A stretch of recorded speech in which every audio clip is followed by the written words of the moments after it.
ধন্যবাদ। অনেকে মনে করে যে আপনি আওয়ামী লীগের হয়ে স্বতন্ত্র নির্বাচন করতে চাচ্ছেন।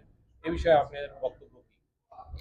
দেখুন, আমি কোনো রাজনৈতিক দলের সদস্য না, কোনো রাজনৈতিক নেতাও না, কোনো রাজনৈতিক কর্মীও না। অতএব আমি এই দীর্ঘ বছর এই দেশে বাস করি, প্রায় 48 বছর। এর মধ্যে সব ধরনের সরকার এসছে। আপনার আমি প্রেসিডেন্ট জিয়াউর রহমান সরকার থেকে আরশাদ, তারপরে খালেদা জিয়া, তারপরে শেখ হাসিনা, বা তার পরবর্তী পর্যায়ে ছোট ছোট সরকার যারা ছিলেন, অন্তর্বর্তীকালীন সরকার, অনেকের সঙ্গে আমার এই দেশে কাজ করতে গিয়ে দেখা হয়েছে, পরিচয় হয়েছে। তারা এখানে এসছেন, তাদেরকে আমি সহযোগিতা করেছি, সাহায্য করেছি অনেক ক্ষেত্রে।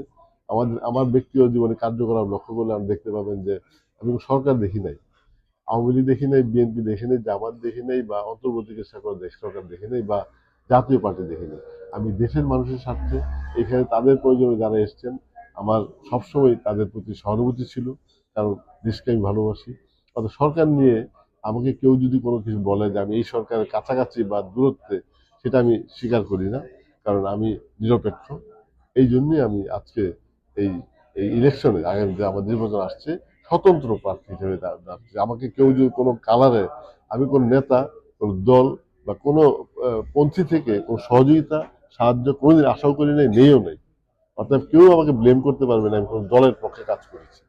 অতএব আজকে যারা আমাকে বিভিন্নভাবে তাদের স্বার্থে বা হিংসাত্মক কোনো স্বার্থে যদি কোনো একটা দলের জন্য করে, সেটা হচ্ছে তাদের জন্য নিতান্তই একটা, আমি বলবো, পক্ষপাতিত্বমূলক আচরণ।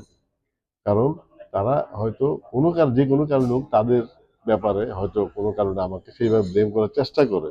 কিন্তু আমি নিজে জানি, আমি দেশের সাথে কাজ করেছি, বাংলাদেশের সার্বিক স্বার্থে কাজ করেছি, বাংলাদেশের মানুষের জীবন উন্নয়নে কাজ করেছি।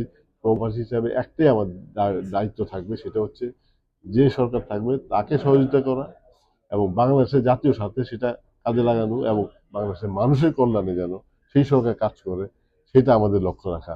আর স্পেশালি আমি প্রবাসী, একজন প্রবাসী নেতা হিসেবে আমার দাবি আরো অন্যরকম, যে প্রবাসীরা যেভাবে বাংলাদেশে তাদের দায়িত্ব পালন করছেন, রেমিটেন্স প্রদান করছেন, বড় ধরনের অর্থনৈতিক শক্তি যোগান দিচ্ছেন, সেই ক্ষেত্রে তাদের অধিকার বঞ্চিত হচ্ছে। আমি সেই অধিকার প্রতিষ্ঠা করতে চাই।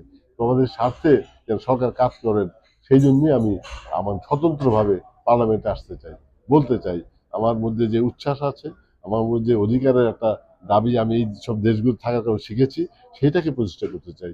এবং সেটা যেন সেই যেই হোক সরকার, এটা আমি এখন জানি না কে কোন সরকার আসবেন।